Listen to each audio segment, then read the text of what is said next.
মা, অনিতা তুই চলে এসেছিস? আয় মা, চ ঘরে চ। অনিতা মা, তুই কেমন আছিস? ভালো আছি মা।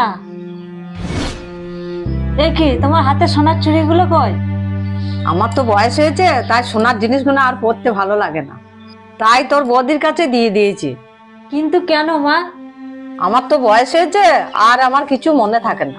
তোর বৌদি তো খুব বুদ্ধিমতী, তাই তোর বৌদির কাছে রেখে দিয়েছি। তোর বৌদির কাছে থাকলে না আমি নিশ্চিন্তে থাকতে পারি। তুমি না মা খুব সাদা শীতে, লাখ লাখ টাকার গয়না নিজের কাছে না রেখে অন্যের কাছে কেউ রাখে? কিন্তু অসুবিধাটা কোথায়? আরে মা, তুমি কিছুই জানো না। এখনকার বউরা না খুব চালাক।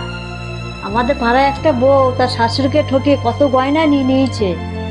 কি করে?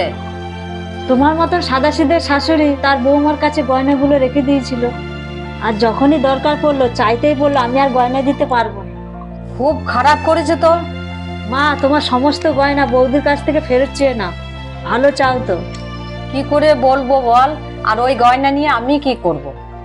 আরে তুমি গয়নাগুলো একবার চেয়েই তো দেখো, তারপরে বোঝা যাবে গয়নাগুলো দেয় কি না। আচ্ছা ঠিক আছে। বৌমা, আমার গয়না বাস্কগুলো দাও তো। আচ্ছা মা, ঠিক আছে, আমি নিয়ে আসছি। এই নিন মা, গয়নাগুলো সব ঠিক আছে কিনা দেখে নিন। হ্যাঁ বৌমা, ঠিক আছে। এখান থেকে তোমার পছন্দ মতন একটা গয়না নিয়ে নাও মা। মা, আপনি তো আমার বিয়েতে অনেক গয়না দিয়েছেন, এইসব গয়না নিয়ে আমি কি করব?